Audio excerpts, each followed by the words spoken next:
Assalamualaikum warahmatullahi wabarakatuh. Sekarang saya akan menyampaikan materi kebijakan fiskal.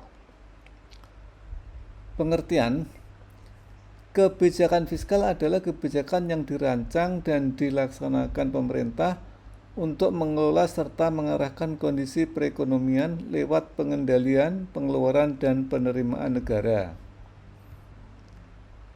Tujuannya adalah menciptakan stabilitas ekonomi, mendorong pertumbuhan ekonomi, mendorong laju pertumbuhan investasi yang masuk, memastikan ketersediaan lapangan pekerjaan, menciptakan keadilan sosial, mewujudkan pemerataan dan pendistribusian pendapatan. Nomor 7, memastikan kestabilan harga barang dan jasa. Nah, kemudian fungsinya, yaitu yang pertama adalah alokasi, fungsi alokasi, yang kedua fungsi distribusi, dan yang ketiga adalah fungsi stabilisasi. Fungsi alokasi yaitu kebijakan yang mendukung kelancaran alokasi barang-barang produksi. Jadi barang-barang produksi itu biar bisa lancar, bisa dinikmati oleh masyarakat sehingga nanti pertumbuhan ekonominya meningkat. Fungsi distribusi sebagai instrumen untuk mendistribusikan hasil kegiatan ekonomi agar tiap-tiap daerah tidak terlalu timpang perkembangan ekonominya. Jadi supaya terjadi pemerataan pendapatan. Kemudian stabilitas, meningkatkan kesempatan kerja serta mengatur harga-harga supaya stabil dengan tujuan menciptakan keadilan sosial bagi seluruh rakyat. Jadi misalnya adalah untuk subsidi di dalam rangka untuk kebijakan floor price maupun selling price. Jadi harga-harga supaya tidak terlalu tinggi juga tidak terlalu rendah. Kemudian macam kebijakan fiskal, yang pertama adalah kebijakan anggaran surplus, yang kedua kebijakan anggaran defisit, yang ketiga kebijakan anggaran seimbang, yang keempat kebijakan anggaran dinamis.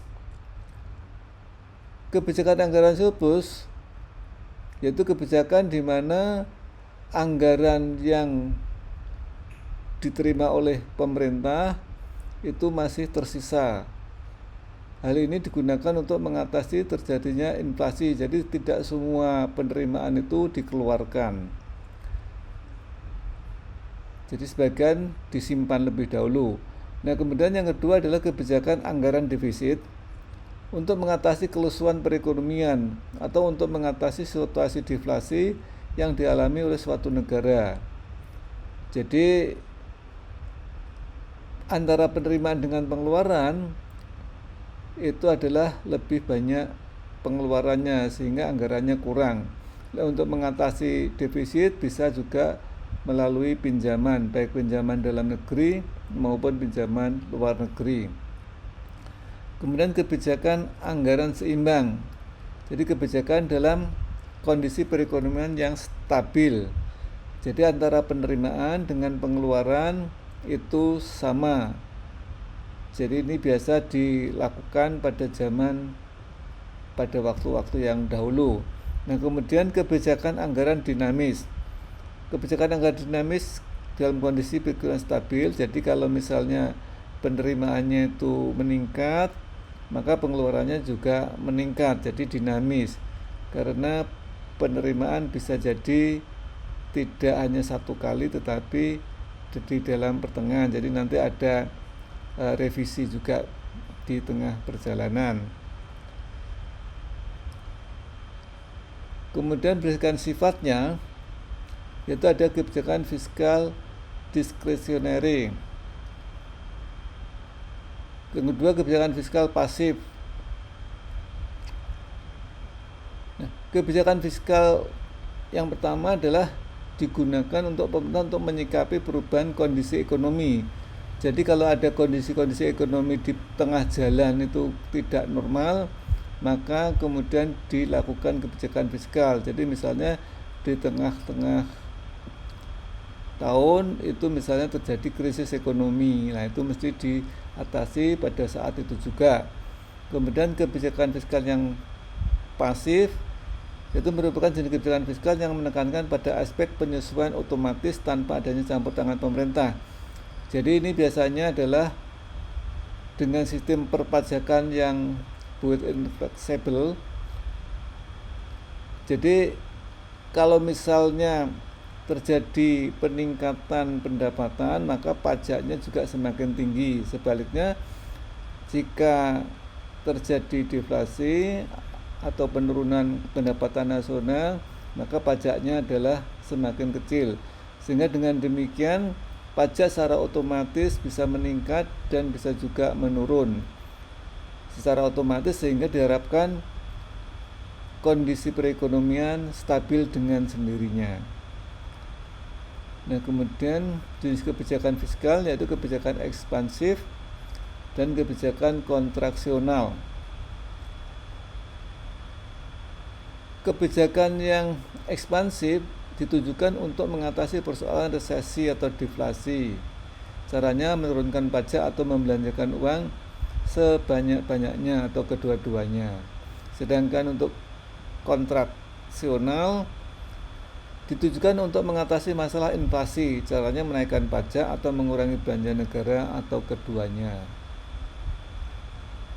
Kemudian komponennya adalah ada kebijakan perpajakan, ada kebijakan pengeluaran, ada kebijakan investasi dan disinvestasi, dan kebijakan pengelolaan utang atau surplus.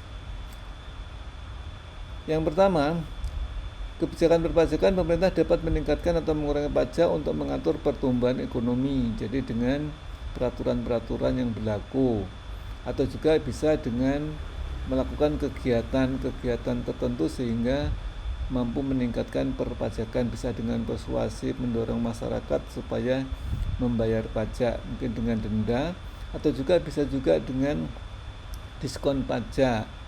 Jadi artinya ada pemutihan dan sebagainya. Kemudian kebijakan pengeluaran, pemerintah dapat memprioritaskan pengeluarannya untuk mengatur pertumbuhan ekonomi. Jadi pengeluarannya itu diperbesar atau dikurangi. Kemudian kebijakan investasi dan disinvestasi, yaitu kebijakan mempermudah investasi akan dapat meningkatkan pendapatan nasional. Jadi supaya orang-orang yang melakukan investasi itu prosedurnya dipermudah.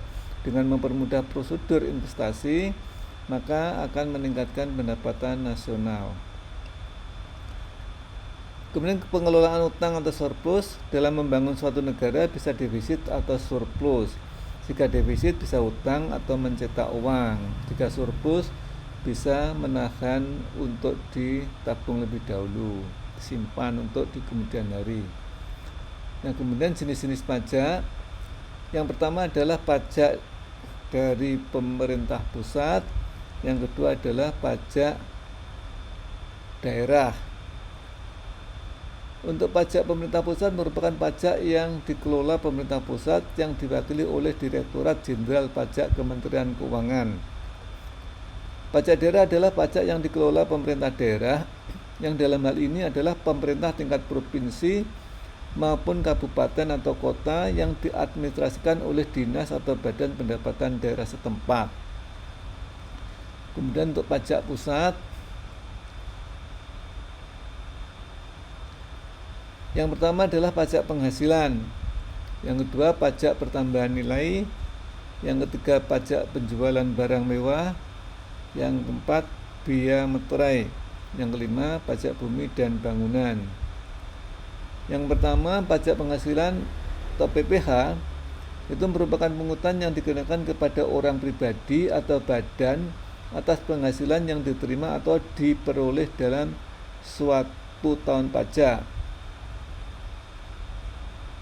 Kemudian untuk pajak pertambahan nilai merupakan pungutan yang dibebankan atas transaksi jual beli barang dan jasa yang dilakukan wajib pajak pribadi atau wajib pajak badan yang telah menjadi pengusaha kena pajak.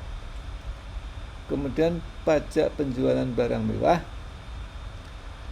merupakan pajak yang penjualan yang dikenakan atas transaksi barang mewah baik yang berasal dari dalam negeri maupun luar negeri.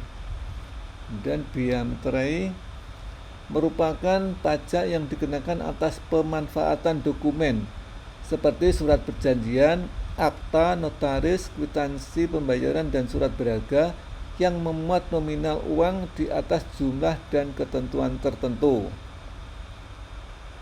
Kemudian pajak bumi bangunan merupakan pajak yang dikenakan atas kepemilikan, pemanfaatan dan atau penguasaan atas tanah dan bangunan. Kemudian untuk pajak daerah, yang pertama bea balik nama kendaraan bermotor, pajak bahan bakar kendaraan bermotor, pajak air permukaan, pajak rokok, pajak kendaraan bermotor, pajak hotel, pajak restoran, pajak hiburan, pajak reklame, pajak penerangan jalan, pajak mineral bukan logam dan batuan, pajak parkir, pajak tanah dan air, pajak air tanah, kemudian pajak sarang burung walet, pajak bumi dan bangunan pedesaan dan perkotaan, kemudian pajak perolehan hak atas tanah dan atau bangunan. Jadi itu macam-macam pajak daerah. Demikian apa yang bisa kita sampaikan, mudah-mudahan dalam manfaatnya. Bila tiba daya, wassalamualaikum warahmatullahi wabarakatuh.